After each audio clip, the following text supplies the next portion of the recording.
একের পর এক বিতর্কে ফেসবুকের মাদার কোম্পানি মেটা এবার যুক্তরাষ্ট্রের ৩০টি অঙ্গরাজ্য কোম্পানিটির বিরুদ্ধে আদালতের দ্বারস্থ হয়েছে। শিশু কিশোরদের প্ল্যাটফর্মে আটকে রাখতে মেটার অ্যালগোরিদম ও বিভিন্ন ফিচার ইচ্ছাকৃতভাবে কাজ করে এমন অভিযোগ তাদের। ফেডারেল অঙ্গরাজ্যের একাধিক গোপনীয়তা আইন লঙ্ঘনের অভিযোগও আনা হয়েছে। ক্ষতিপূরণ হিসেবে $1 ট্রিলিয়ন বেশি দাবি করেছে অঙ্গরাজ্যগুলো।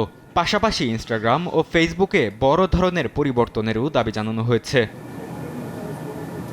কমবয়সী ব্যবহারকারীদের জন্য অভিভাবকের পরিচয় যাচাই, লাইক কাউন্ট বন্ধ, অসীম স্ক্রল ও ভিডিও অটোপ্লে বন্ধ করার দাবি জানিয়েছে অঙ্গরাজ্যগুলো। একই সঙ্গে চেহারা পরিবর্তনকারী অনেক ফিল্টার সরানো, একাধিক অ্যাকাউন্ট খোলায় নিষেধাজ্ঞা এবং ইনস্টাগ্রাম স্টোরিজের মতো অদৃশ্য হয়ে যাওয়া পোস্ট বন্ধের দাবিও রয়েছে। মামলায় মেটার নিজেদের গবেষণাও প্রমাণ হিসেবে সামনে আনছেন আইনজীবীরা। প্রতিষ্ঠানটির অভ্যন্তরীণ গবেষণায় দেখা গেছে, লাইক কাউন্ট তরুণদের মধ্যে অন্যের সঙ্গে নিজের তুলনা বাড়াতে পারে। এর সঙ্গে একাকিত্ব, শরীর নিয়ে নেতিবাচক ধারণা এবং মানসিক অবস্থার সম্পর্কও পাওয়া গেছে। সম্প্রতি নিউ মেক্সিকোর একটি মামলায় মেটাকে জরিমানা এবং কিশোরদের জন্য লাইক কাউন্ট ও কিছু নোটিফিকেশনে বিধিনিষেধ আরোপের নির্দেশ দেন আদালত।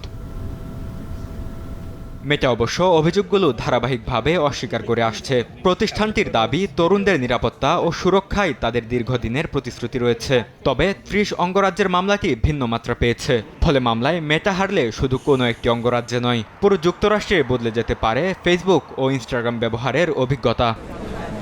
বরকতুল্লাহ, সময় সংবাদ।